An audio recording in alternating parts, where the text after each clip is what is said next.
Welcome back. A new global health ranking has identified the world's healthiest and most unhealthy countries in 2019, and St. Lucia has been ranked second.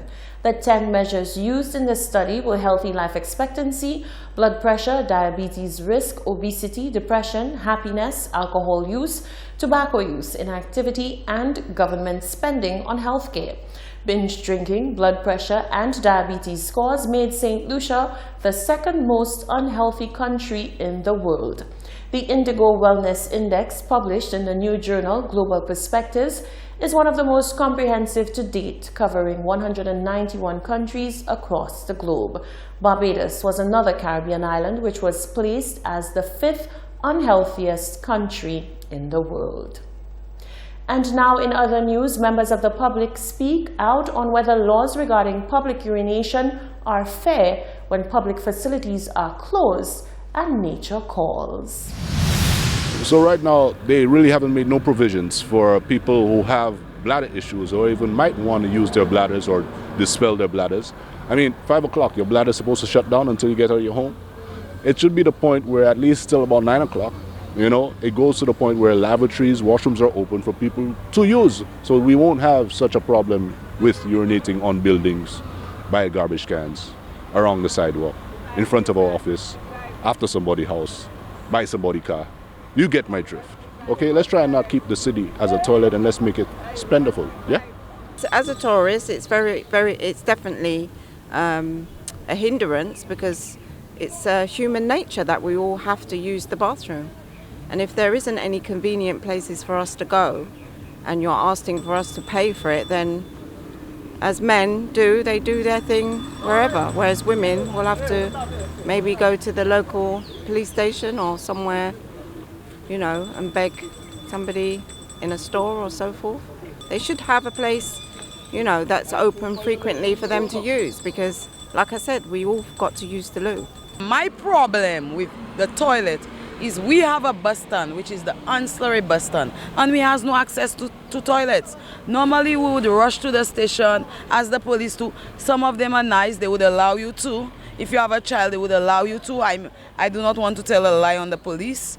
However, we need to know what the government has in place for the bus stands in order for the people who are coming to Castries to use the toilets. You understand? Because we have no facility. When you want to urinate and you're on the ancillary bus stand, you have to rush. You have to look everywhere.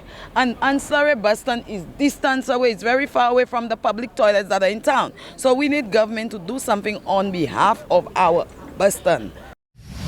A project aimed at preventing unnecessary road deaths in St. Lucia has been launched and is currently underway. IRAP, or the Island-Wide Road Safety Assessment Project, adopts an evidence-based approach to dealing with one of the most persistent issues on island. More in this report from the Communications Unit of the Ministry of Infrastructure. The Department of Infrastructure has formally launched an Island-Wide Road Safety Assessment Project to determine what interventions are necessary to develop safer roads for all road users across St. Lucia.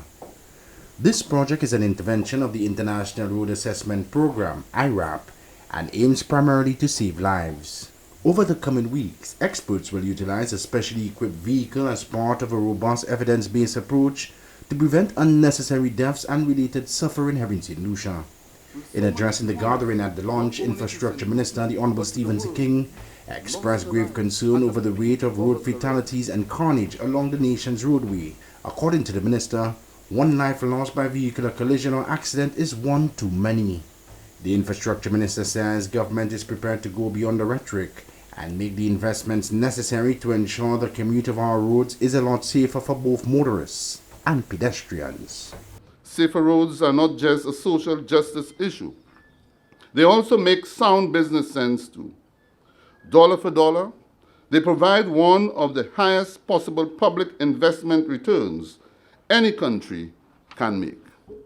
I therefore, today, say that St. Lucia is proud to welcome this investment and to thank all of those who are involved in the initiative and those who will engage in the application of the program. The Road Safety Assessment Project is being financed by the Government of the United Kingdom through its Department for International Development, DFID.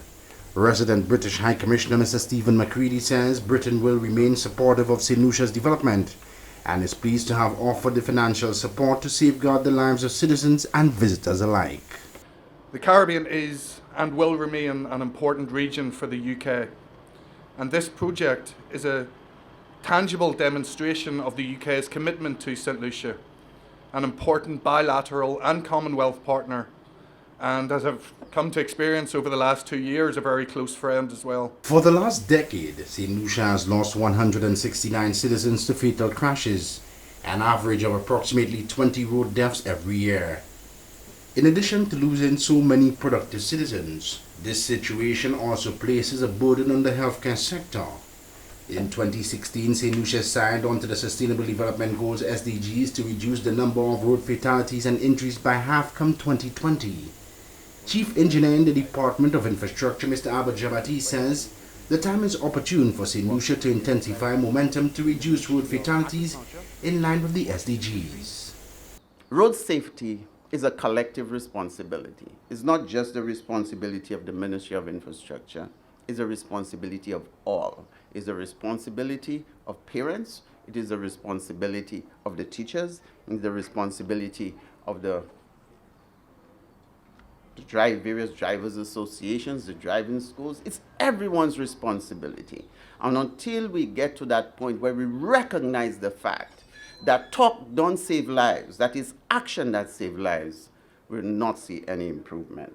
So my appeal to us all is to work together, use that data which is going to come out of that exercise and put it to good use. So I hope that over the next 5 years or so, we will see that data being put to use and we'll see a reduction in the number of fatalities and in the number of crashes on our roads. St. Lucia's Island-wide Road Safety Assessment Project, IRAP, was formally launched on Thursday, March 14th. From the Communications Unit of the Ministry of Infrastructure, Ports, Energy and Labour, this is Shannon. And now this. Police stations all around Thailand are sending their chubbiest officers to a weight loss camp as part of a nationwide program aptly called Belly Destruction. After the success of a 2-week pilot program, police stations in Thailand have begun sending their fattest officers to the Central Police Training Center in the city to take part in an intense physical activity designed to adjust the size of their bellies.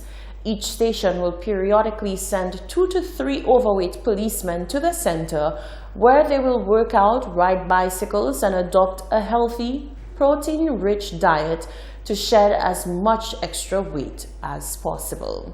This is the Hot 7 Nightly News. Sports News with Tennyson Glasgow is up next.